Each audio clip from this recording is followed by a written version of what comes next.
Hello विद्यार्थियों, स्वागत है आप सभी का एक बार फिर से आपकी अर्थशास्त्र की ऑनलाइन कक्षाओं में।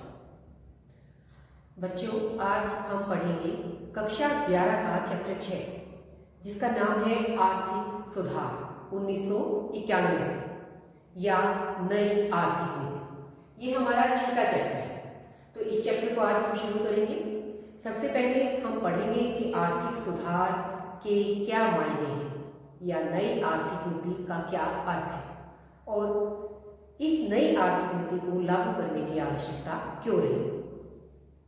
तो आर्थिक सुधार या नई आर्थिक नीति क्या है, हम सभी ने अपने पिछले जो चैप्टर्स थे उसमें हमने पढ़ा कि भारत जो है वो 1947 में जब आज़ाद हुआ और उस समय हमें कैसे पिछड़ी हुई जो अर्थव्यवस्था मिली, उस अर्थव्यवस्था को आगे बढ़ाने के लिए हमने जो आर्थिक नियोजन 1951 में आर्थिक नियोजन का तरीका इसके लिए हमने अपनाया। योजना आयोग का गठन हुआ 1951 में और फिर उसके अंतर्गत कुछ पंचवर्षीय योजनाएं, कुछ एक वर्षीय योजनाएं और उन योजनाओं का पालन करते हुए हमने लगभग 12 पंचवर्षीय योजनाएं लागू की, बहुत सारी एक वर्षीय योजनाएं लागू की और इस तरह से हम धीरे धीरे आगे बढ़े। उस समय के बाद हमने जब 12 पंचवर्षीय योजनाएं लागू करी, कुछ एक वर्षीय योजनाएं लागू करी, तो उनमें कुछ हमने सफलताएं भी प्राप्त करी, कुछ असफलताएं भी प्राप्त करी। आप सभी को याद होना चाहिए कि हमने जो आर्थिक नियोजन अपनाया था वो आर्थिक नियोजन ना पूंजीवादी था ना पूर्णतः समाजवादी था। एक मिश्रित जो प्रणाली थी उसे हमने अपनाया था, जिसमें हमने कुछ भाग को सार्वजनिक सरकारी क्षेत्र को अधिक महत्व दिया था। जो हमारा निजी क्षेत्र था उसको हमने बहुत ही कंट्रोल में करके रखा था, उसके ऊपर बहुत सारे नियंत्रण थे, लेकिन जो सार्वजनिक क्षेत्र था उसके ऊपर बहुत अधिक विश्वास किया गया। बावजूद इसके अर्थव्यवस्था बहुत पीछे रह गई, हमें बहुत अधिक सफलताएं नहीं मिली, हमारी जो विकास की दर थी वो बहुत ही कम होती चली गई। और आप सभी को ये भी याद होगा कि औद्योगिक नीतियां अपनाई गई 1948 में, 1956 में और 1991 में। 24 जुलाई 1991 में जो नई आर्थिक नीति अपनाई गई उसके अंदर बहुत बड़े आमूलचूल परिवर्तन किए गए। तो यही हमारे आर्थिक सुधार है, यही हमारी आर्थिक नीति, नई आर्थिक नीति जो कि 24 जुलाई 1991 में लागू की गई। तो इस नई आर्थिक नीति के अंतर्गत क्या बात थी, इस नीति का एक और नाम भी है, इसे हम LPG की नीति कहते हैं। LPG ये आप सभी के लिए बहुत ही इंपॉर्टेंट है। L यानी कि लिबरलाइजेशन। इस नीति के अंतर्गत जो उदारीकरण था, पहले हमने मिश्रित अर्थव्यवस्था के ऊपर फोकस किया था, लेकिन अब उदारीकरण की नीति अपनाई। P यानी कि प्राइवेटाइजेशन, लिबरलाइजेशन, प्राइवेटाइजेशन और ग्लोबलाइजेशन। LPG की फुल फॉर्म क्या हुई? लिबरलाइजेशन, प्राइवेटाइजेशन एंड ग्लोबलाइजेशन, यानी कि उदारीकरण, निजीकरण और वैश्वीकरण की नीति अपनाई गई। इसीलिए ये नीति बहुत ही महत्वपूर्ण नीति है। इससे पहले जो हमारी औद्योगिक नीतियां थी वो क्या थी? वो L, Q और P की नीति थी।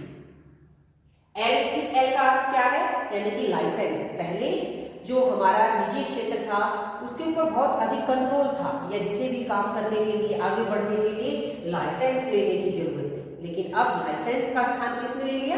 लिबरलाइजेशन ने, उदारीकरण ने ले लिया। उदारीकरण के अंतर्गत कंट्रोल बहुत ही कम कर दिए गए, ना के बराबर कर दिए गए। तो यहाँ तो लाइसेंस का बहुत बड़ा कंट्रोल था, लेकिन यहाँ उदारीकरण के अंतर्गत कंट्रोलों को समाप्त कर दिया गया। क्या हो? यानी कि कोटा, कोटे के स्थान पर क्या कर दिया गया? प्राइवेटाइजेशन कर दिया गया। पहले कोटा था कि जो प्राइवेट हमारे जो क्षेत्र था उसके अंतर्गत के उनका सीमित उनका भाग था, कोटा निश्चित था उनका कि इससे ज्यादा आप नहीं कर सकते, लेकिन अब प्राइवेटाइजेशन यानी कि कोटे को समाप्त कर दिया गया। तीसरी चीज क्या थी? पहले L, Q, P यानी कि परमिट्स।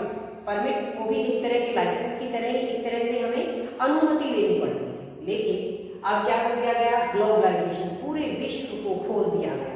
हम कहीं पर भी कैसे भी किसी भी प्रकार का लेन देन कर सकते थे।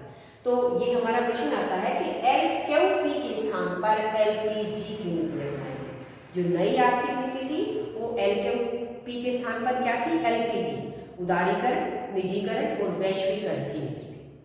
तो ये LPG की जो नीति थी ये क्यों अपनाई गई? ऐसी क्या जरूरत आ पड़ी कि हमें LQP के स्थान पर LPG को लाना पड़ा?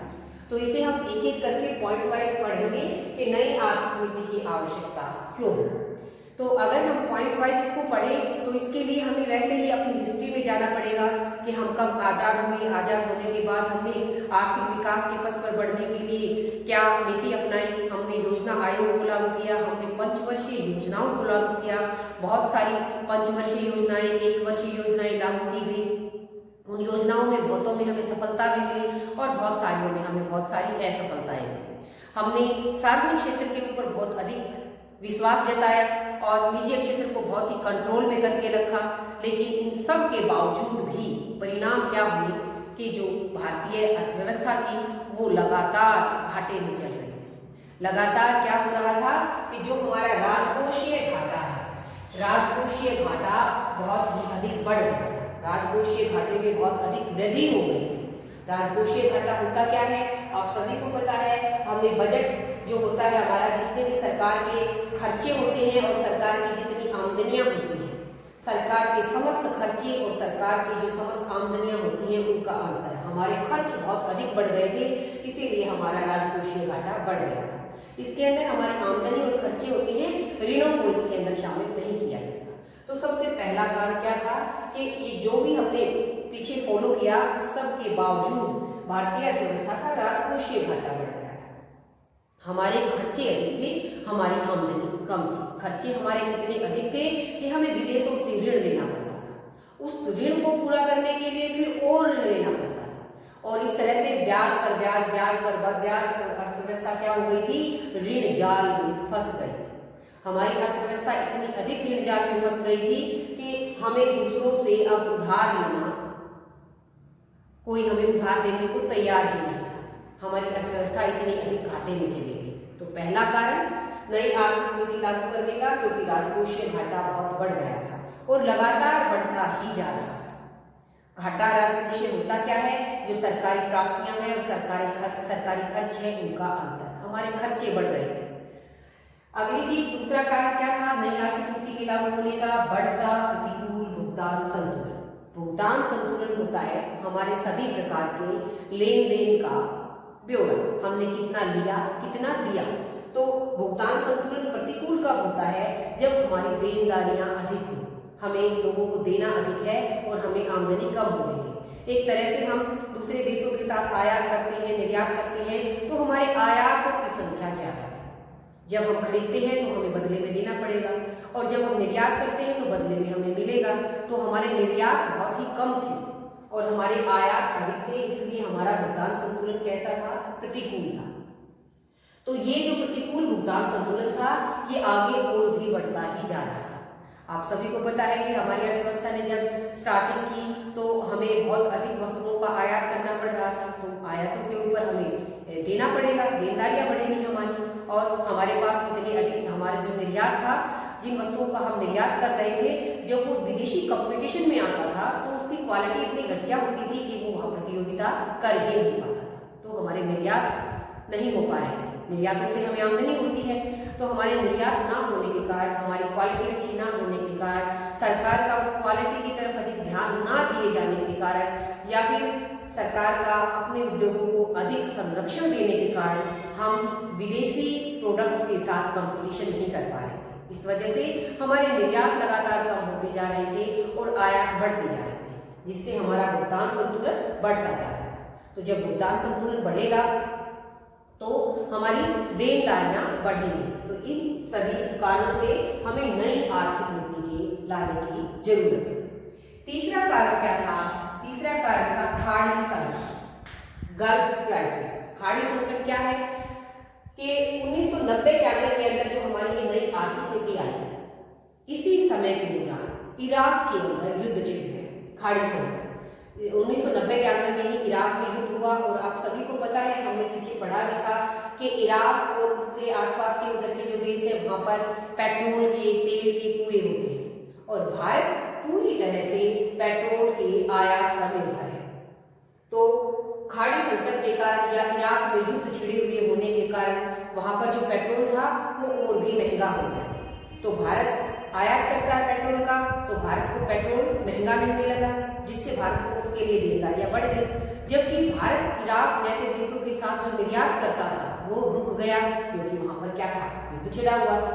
तो इसी को खाड़ी संकट कहा गया है कि 1990-91 के दौरान ही इराक में युद्ध छिड़े हुए होने के कारण ही पेट्रोल की कुओं की पेट्रोल की कीमतों के बहुत अधिक बढ़ जाने के कारण उनसे जो कुछ भी मिल रहा था वो मिलना हमारा बंद हो गया और उसकी कीमतें बहुत ही अधिक हो गई। पेट्रोल की कीमतें अधिक होने के कारण भारत की देनदारियां और भी अधिक बढ़ गई, तो जिससे भारत का भुगतान संतुलन और भी प्रतिकूल हो गया। तो ये कारण भी हो गया। चौथा कारण है हमारा विदेशी विनिमय के भंडारों में कमी। अब तक हम लगातार बढ़ते जा रहे हैं कि राजकोषीय घाटा बढ़ रहा था, हमारे खर्चे ज्यादा थे, हमारा भुगतान संतुलन प्रतिकूल था, हमारे आयात ज्यादा थे, खाड़ी संकट था, यहाँ पर भी पेट्रोल महंगा हो गया था। तो ये सभी पॉइंट्स क्या बता रही हैं कि जो विदेशी विनिमय, जो फॉरेन की करेंसी जो हमारी थी, उसके भंडारों के अंदर बहुत अधिक कमी आ गई। इतनी अधिक कमी आ गई कि अब भारत और आयात नहीं कर सकता था। हमारे पास जो विदेशी पूंजी थी वो इतनी कम रह गई थी कि हम मुश्किल से 10 दिन का आयात भी उससे नहीं मंगवा सकते थे। दूसरा, अगर हम किसी से ऋण ले रहे थे, उधार ले रहे थे, तो हमें कोई भी देने को तैयार नहीं था, क्योंकि हमारी अर्थव्यवस्था इतनी अधिक नीचे जा चुकी थी कि हमारी अर्थव्यवस्था के ऊपर किसी का विश्वास नहीं था।